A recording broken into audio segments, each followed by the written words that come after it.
Hey man, what's going on, y'all? It's Breon with Cabo Club. And man, today we sitting here with Big Dog Azeem. Yo, what's up? This is Azeem Solabi, class of 26. I go to Hastings High School, play outside linebacker, jersey number 1 this year, so be on the lookout. I do appreciate the invite from Brian today. Let's have a good one. Let's get it in, man. So look, we're gonna jump into these questions, man. I really need y'all to stay tuned, man, because this is one of the most important interviews I feel like I've done. So let's jump into some of these questions right now. So Azeem, man, we jumping into the journey in your foundation, bro. So you've been on varsity since you was a sophomore. Looking back, how has that early start prepared you for your senior season? Um, that early start, I feel like the experience I've gained over time in these past 2 years that I've played, it for sure is gonna help me slow the game down. And it allows me to trust in myself and the decisions that I can make because I've been in those spots before for a while of time now. And it helps me trust in my coaches because I've had game experience with them and I know what they call and they know what I like. So we got that connection and helps me lead my teammates because I've been in the spot and some of them might not be as experienced. So I know what to do, and if they need somebody, I can take them under my wing and I can help them in the game so we can do what we need to do. I like that, bro. I Yes, like sir. that. So, man, Hastings has been carried, the label of underdog for years. So, what does being a part of this story mean to you, and how do you use that as your fuel? If I'm being honest, I'm not gonna lie. We don't really use that as fuel because the label underdog. Those are the opinions of outsiders, and we're not concerned with outsiders. We Yeah, trying to prove to ourselves. Um, we here to prove to ourselves all the work that we've done and all the work that we've put in, them late nights, them blood, sweat, and tears, them hmm, early mornings. We're trying to reap the benefits of our labor now, yes, and that's what sir. we're worried about. We're not worried about the opinion of outsiders because that's not who we are. Right, right. I like that. I like how you put that down there, man. Yes, sir. We're not the underdogs. We coming out here to punch you in the Of mouth, course, of regardless. course. So, jumping into adversity and your comeback, this comeback seems kind of personal to you. Yeah. You feel me? So, last year you was recognized as the first team all district. How did that accomplishment set the standard for your career moving forward? Simply, it showed me that there's no going backwards. Like I did what I did last year, Mm-hmm.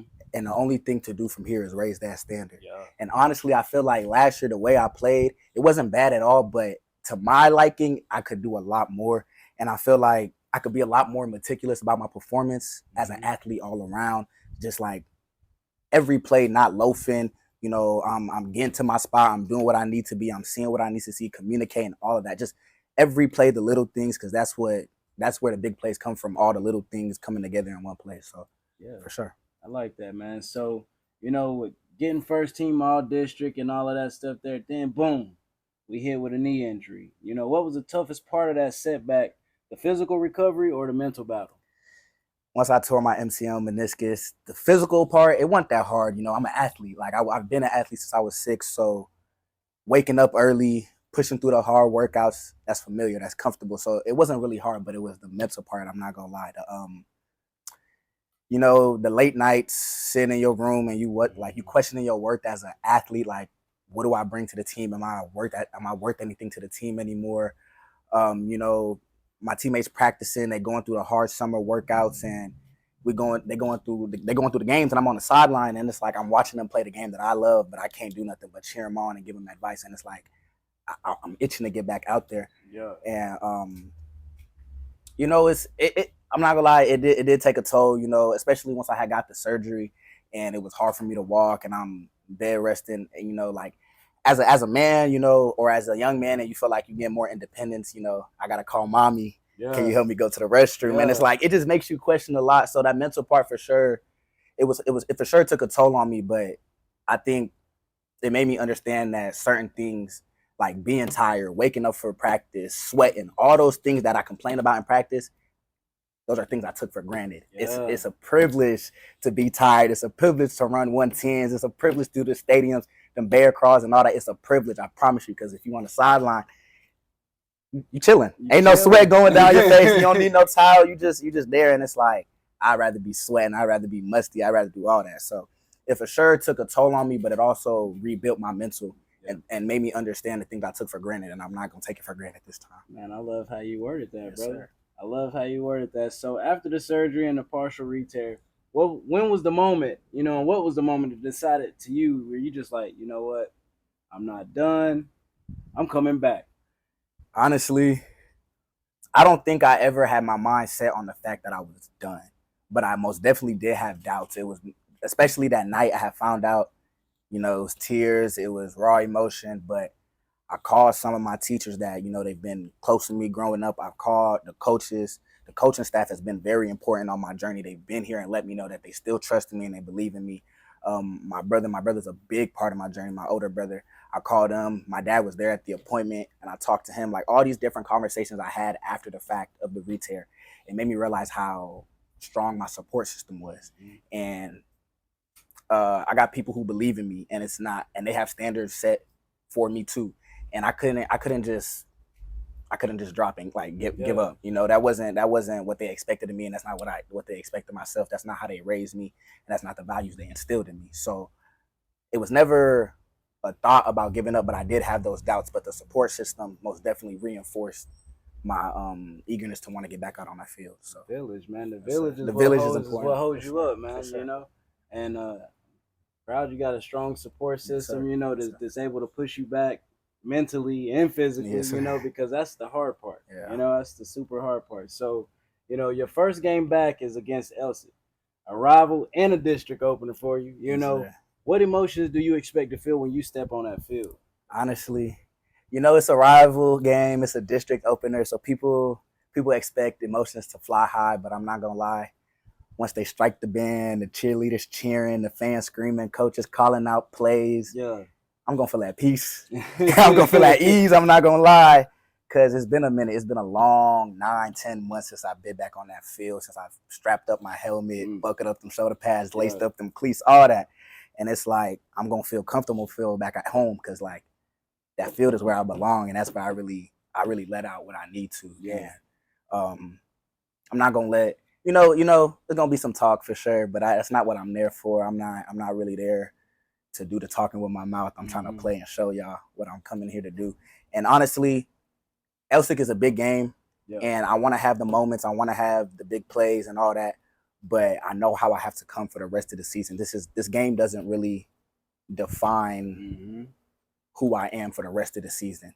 So I do want to come and show out, but this game is also, it doesn't define who I am as an athlete, but it is important to me because it does show me, you hear people's story of adversity. They went through this, they went through that, but I real life tore my knee, had surgery, and partially retore it and still came back and balled out, So it's like, if I could really do that, it shows me how I'm coming for the rest of the season. Yeah. So I'm gonna show out then, and the rest gonna unfold. So man, so y'all, hey, I'm already ready for the game. Boy, I'm already ready for the game. Oh, but going forward, stadium is gonna be packed. It's gonna be packed. I'm already knowing sure. the stadium gonna be packed. I know I'm gonna be in there for sure.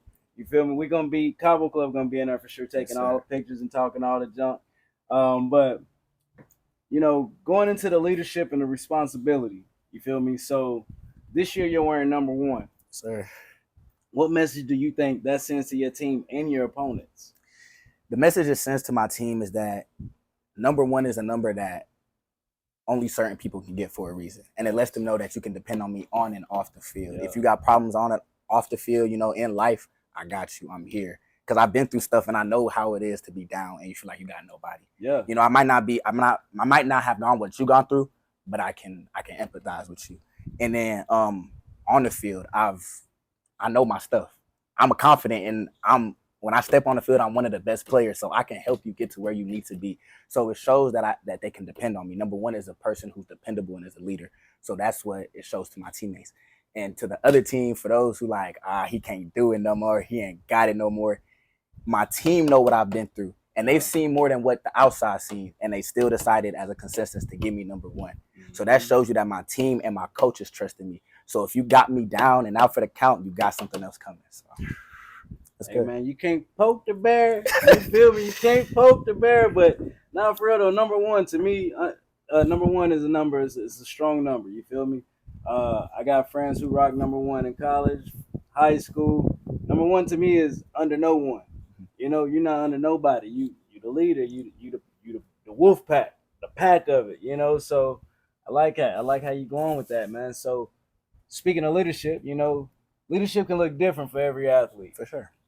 For you, what does stepping up as a leader mean day to day? Being there for all levels of the program. Yes, I'm on varsity and I've been on varsity since I was younger, but it don't mean I just lead varsity. Mm-hmm. I lead the program, JV and freshman. Mm-hmm. And for example, like when we don't play the same days as freshmen and JV. So I decide to go out and take pictures for the freshmen or the JV with my camera, get them something because they might not get as much attention, right. Especially during practice, they help in varsity prepare. And then during the games, it's not as many fans, as many cheerleaders out there. So, I give them something to still feel good about, so they want to put their swag on, mm-hmm. They want to look good and, feel good, look good, play good. So it all adds up together, during practice, I haven't been active for a while, but I still be at the practice supporting. And I've been in the spot where I'm in the back. I see the people in front of me. I don't really know what's going on, but I'm too scared to ask a question. But I can notice that because I've been there. So I go to the back while coach still talking, but I'll pull them aside. I'll be like, what's your question? What you got? I'll tell them they get back. They'll practice it. They'll ask me questions after practice. I'm always open to giving knowledge and answering questions because there's no such thing as a dumb question. That's what my coaches say. And it's a true fact. Like, ask the questions now so when you in the moment, you don't got to think about it. You can just go. And for varsity, they my age mates, so it's not like I'm telling them what to do. I'm doing this, but I'm for sure supporting them. If my teammates have a bad game, over the weekend, I'll call them. We'll watch film together. We'll see what the next team is looking at from this game, what they probably gonna try to target you at. So we're gonna be intentional about working on this at practice. Yeah. So it's always just little things, picking up on little things. You have to be very observant. So, because you can't leave anybody out, because leaving anybody out, that's not how you build a community, and that's not how everybody buys in. Everybody got to feel a certain level of love from everybody, a brotherhood, so we can all, do what we got to when it's time to get on that field. So I like how you said that, bro. Yes, sir. And, you gotta, for somebody to buy into the program, they gotta feel like they're part of the program. For sure. And at the same time, closed mouths does not get fed. You have to ask questions. You got a question, hey. Tell my son all the time, man, you got something to ask, man, raise your hand if you in class. If you with me, man, just tell me. I'm going to let you know. For sure. So going into, with football, you watch Hastings football. Like you said, you've been there since a freshman. You've seen the ups, you've seen the downs for 3 years. What makes you believe this season has a chance to break that cycle? It's these young men. It's these young men that I'm playing ball with, that I'm about to go play ball with next week. Yeah. This summer, and this spring ball and this offseason, all leading up to this season, they bought in. They bought in. Yes, we had our issues in the beginning because that's the same thing Hastings has maybe fall down to. Some discipline issues, some certain outside of school issues, some this and that. But these kids have actually removed themselves from the negative situations and put themselves in this situation and put that energy and turned it into something positive and buying into the program. Yeah. Our coaches have always have emphasized the fact that we're always going to be here. We're always going to be here working. So if you're not supposed to be here, come be here with us. Come get this work. Come do this. And the difference between maybe the past few years and this year's, it's no split between the team. It's not some that's here to just be here for the clicks and the clout and the pictures and I want to look good in my. No, they want to win. They hungry. That's why I'm so eager to get back on the field. They hungry. We can deal with the little mistakes while we're in film and we're in practice, but that effort, you can't teach that. That want to get to that quarterback or that want to score that touchdown, that want to make that block, all that, you can't teach that. That's something everybody has to have within you. And they got it. They got it. They want to be here. And that's the biggest thing. So that's really why I think it's going, not even think, I know it's going to be different. I know it's going to be different. And for the people who watch the scoreboard and not really watch the games, it's not for you to understand because we're here. It's our team. It's not for you to understand. We're not here to explain to you what went wrong, what this and that. Just watch. That's all I got to tell you. Just watch.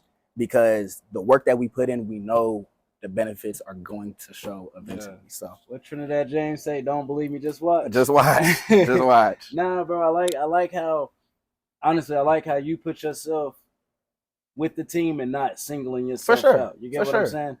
I speak high on everybody who is team first, not me first. And man, I love that, man. I love how you wording your words with that, and I can't wait to watch. So we're about to turn it up, man. So Of yourself, bro.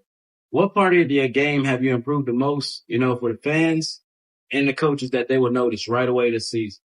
I feel like it's going to be immediate once I step on the field. It's a game. The part of my game I improved the most, I feel as, is my understanding of the game, and the way I see the field and the way, like, my vision of the field and the understanding of who's coming this way, who's coming that way, Yeah.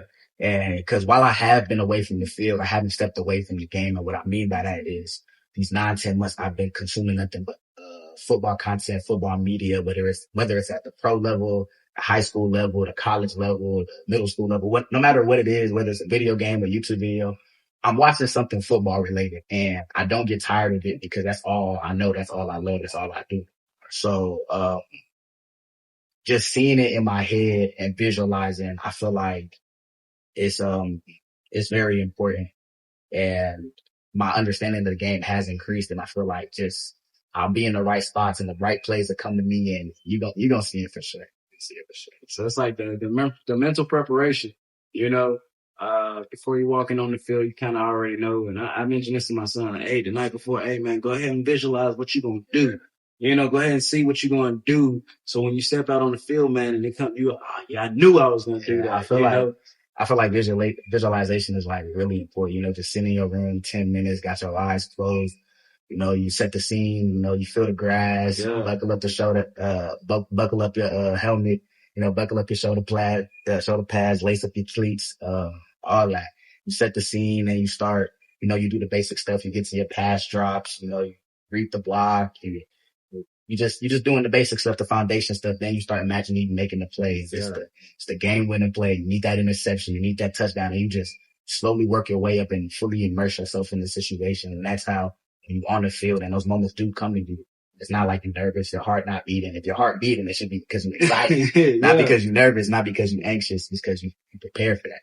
And proper preparation, is key. And that's why I feel like my understanding of the game is going to be instant to see when you watch it from the side. I'm ready for it, bro. So the big thing, man, outside of sports, bro, you're carrying a 3.9 GPA. So not everybody can sit down at the table, can tell their homeboys, their moms, their dads. You're carrying a 3.9 GPA, bro. That's important. So how has academics molded you as a student athlete and prepared you for, opportunities beyond football? As a student athlete and especially as a leader, I can't expect to call myself a leader, and I'm on my boys' backs about, focusing in class. Don't be on your phone in class. Make sure you asking questions, get your grades up. If my grades aren't not even, but, even higher. So they got a standard so they can look up to and that they can, follow suit in. And I really think that it's important.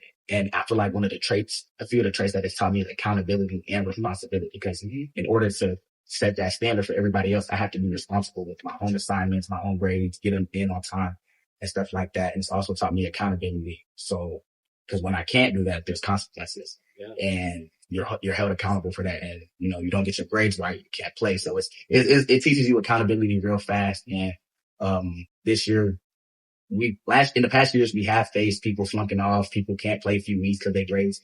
We haven't had that this year because they bought into the system and there's some standards set. And I'm one of those people that, set the standards. And we have a few other scholars on the team that, help out people if they need help with their homework and stuff like that. So, I do believe as a student athlete, it's helped me, and for opportunities outside of life, outside of football, I feel like it'll prepare me for life. I feel like just having those two traits for sure just open doors for you. If people can see that you are responsible and you're accountable, they'll trust you with bigger tasks and to lead certain things. And, especially with the grades, I feel like a lot of schools look at that. They would love to have me at their school. And I feel like just being responsible, being accountable in a leadership way, in a grades way, in a school way, it all just sets you up for later in life, and it teaches you more about life instead of just.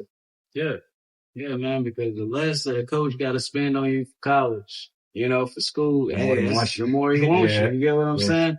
So, bro, that's real big. That's real deep. And like I said, I'm proud that y'all's program changed around. You For know, sure. as far as like not being able to meet expectations just with grades, because grades in school and then trying to maintain football and then just yourself is hard. It's hard. You know, it's super hard. But if you can hold yourself accountable, saying, "Hey, this is what my standard is for myself and what I'm gonna do," you're gonna do it. It extends onto the field too and in life. It helps both ways. So that's why, and our coaches most definitely emphasize that we have a quote, can't accomplish the big if you don't focus on the small. Ooh. And it's like the small things, make sure your locker room's clean, making sure the weight room's cleaned up.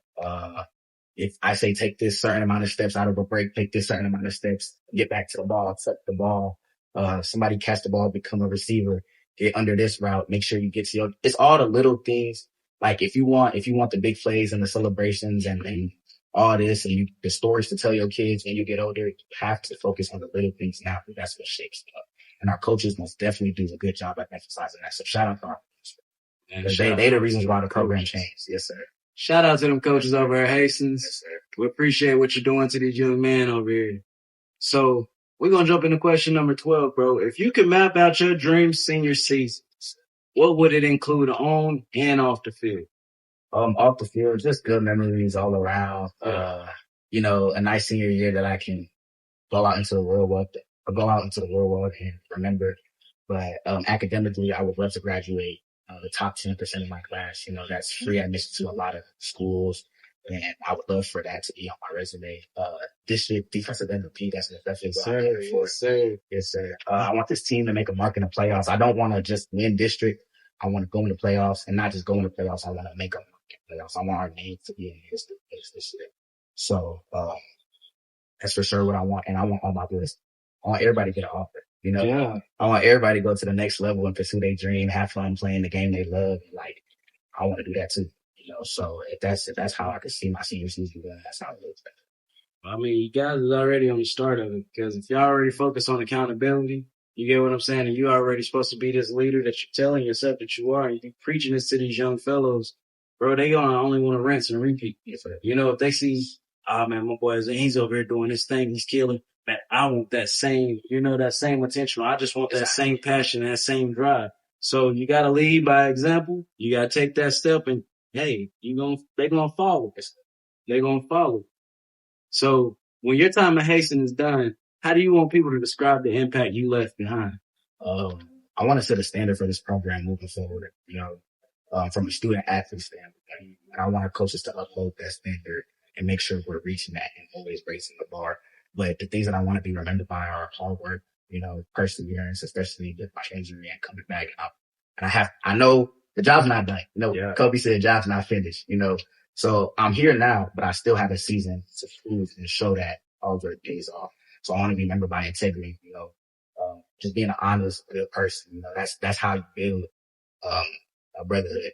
You know, you can trust one another off the field. So when you get on the field, I trust he gonna do his job. I could pass this receiver off to my safety because I know he can cover it. I trust him because we do these things off the field, and I want to be known for community building. You know, checking up on each other just on life. You know, outside of school. You know, going out to eat, going to the pool. You don't have to be football based. Just building that team bonding with your team on all levels. So the whole program just welcome more people in each year, and it's just become a bigger thing. I want to set that standard moving forward because we can't have a good season this year and then take 3 steps backwards last year. You always got it. So I want to set the standard. That's my senior year, so I got to make my mark now so it can go like that from here on out.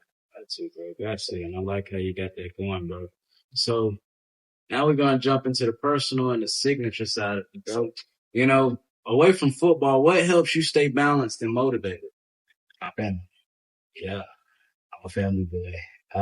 This house that we at right now, I've been here since I was in kindergarten. You know, my parents, they worked very, very hard to give me a life where I didn't really have any financial struggles. I didn't really have too many household struggles. One of my biggest struggles today still are get the dishes done, throw out the trash, do the laundry, you know. So it's not like, they set me up for success, you know, and they instilled good values. And, you know, they worked very, very hard. And cause they're not from here. They were immigrants that got the citizenship now, but they came from Nigeria. My dad came here from Nigeria. He went into the Navy. He worked. He brought the rest of my family with my 2 siblings. And they grew up here. And then I came along, and I came in when, majority of the hard work was completed, and, they set me up for success. And I want to show them that hard work wasn't for nothing. I'm going to make it pay off. My mom still works 7 days a week, so nobody wants to see their mama work 7 days a week. Nobody wants to see that. So, my dad, he's never, I can count the amount of games he skipped since I was 6 on one hand. He's always been there to support and show up for me. And I want to show him, those matter. Looking in the stand and seeing him right there, it matters. And my brother, big shout out to my brother. I got my brother and my sister on my chain. And on the back, it says for them, because they really are important to me. They really, they've shaped me to who I am today for real. My brother, my first words was his name. That's how close I am to him. And he's really took me under his wing because, he's the oldest. He didn't really have nobody to tell him, how to go about this and what to do when you face this, because, my dad was still understanding his way in America. So it was a change for both of them while he was growing up. But he's been in my spot before. So he's definitely, caused me to avoid a few mistakes for sure. Yeah. And just be there for the ride and be there for the journey all the way through it, no matter what, through a hard, through good, bad.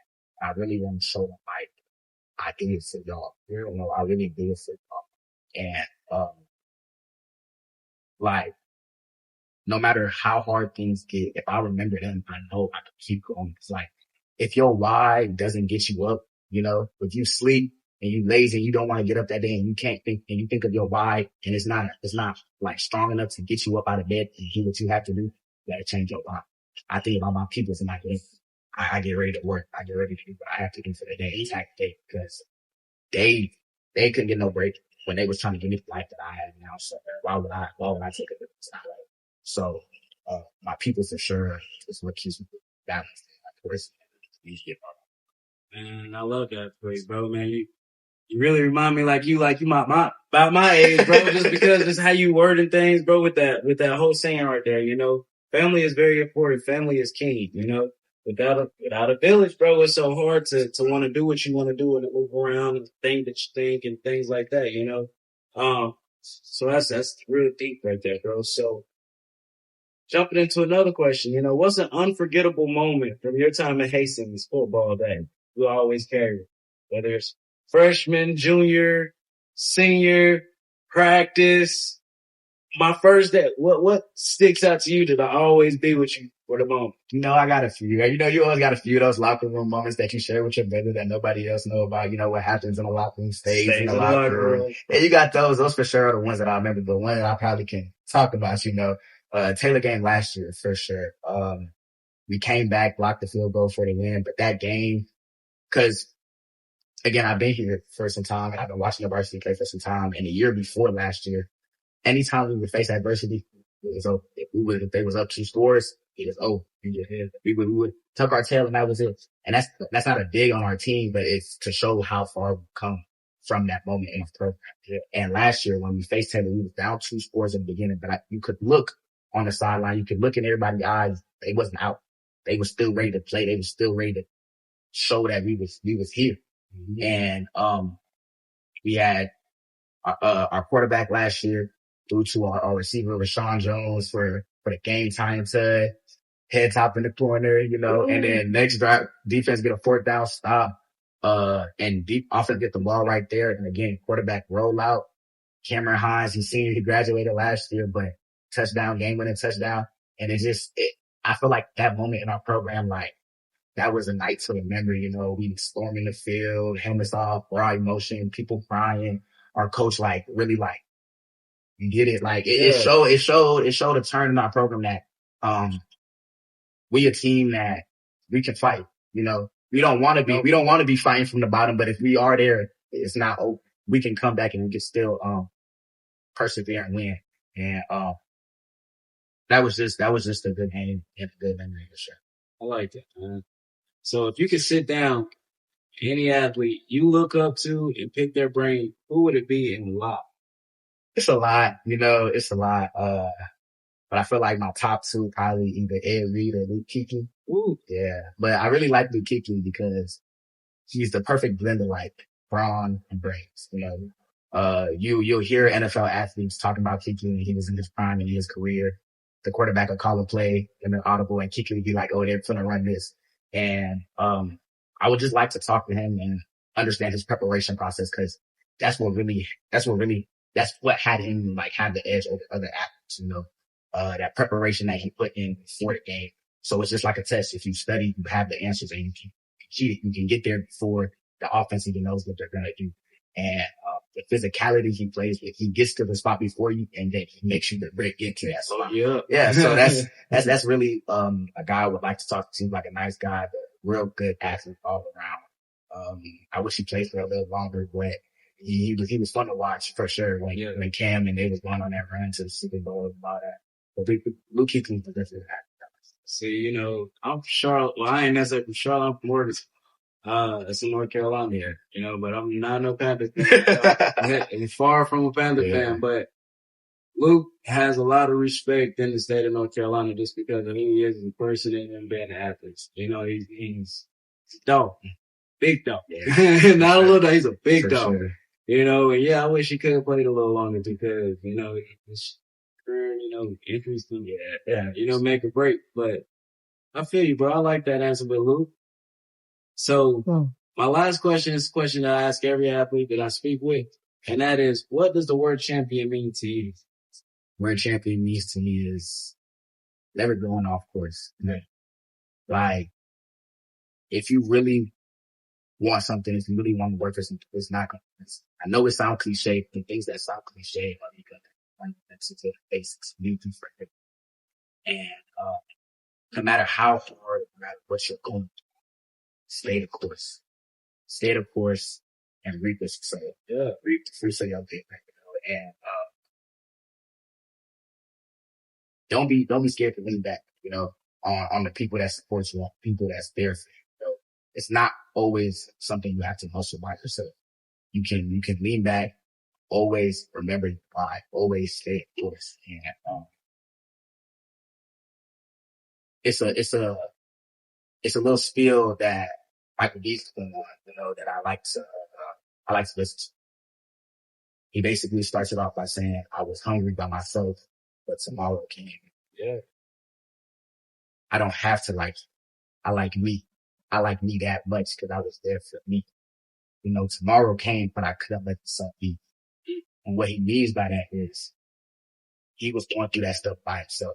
He didn't have no money. Now I might not be able to relate to a situation, but when I faced my guess I have my support system late nights by yourself. Questions like, get back to where I am.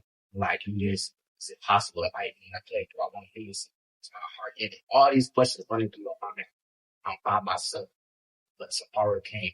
I had to make the decision to get up, put that brace on, go to PT, and push that weight so I could get back on that field. Tomorrow came and I can't let the sun be. And I want to live by that because if I get to where I am now and I get to where I want to be now it won't seem as hard when I get there. If that makes sense. So. Oh man, goodness gracious, bro. I love it, bro. I love it. Man, and I love how you answered the questions, bro. You came through, man. You really did, man. Like I said, my favorite thing, like I said, I say this all the time, is pat it on, bro. For with God, nothing is impossible. If you don't believe in yourself, you're not going to complete what you want to do. That's your why, you know, and that's it, you know, so, bro, I wish you nothing but the best. I wish you the most, everything you got going on, bro, and I hope you touch everything that you got in your mind that you want to touch. You get what I'm saying? And at the same time, y'all, we gonna see y'all at Crump Friday. Yes, sir. You feel me? Stay tuned. We gonna be at Crump Friday. If you don't see Cabo Club in there, then it's a shame. But we gonna be in there. And my boy's back. Sir. Back and better. I got the nickname Jason for him because he's walking people down like Jason. You feel me? But man, Azeem, bro, it was a pleasure. You keep, you know, inviting me over here, man. And want to be on the show, bro. I really do appreciate it, man. And we're gonna end it right there, man. But dog, I'll let you exit yourself out, bro. Hey man, it ain't too much to say. Friday, 26th September, A-League Classic. Hastings coming to play. You're not going to do too much talking on the net. We're going to show y'all what we about. We set the tone for this year. Stay tuned. Stay tuned.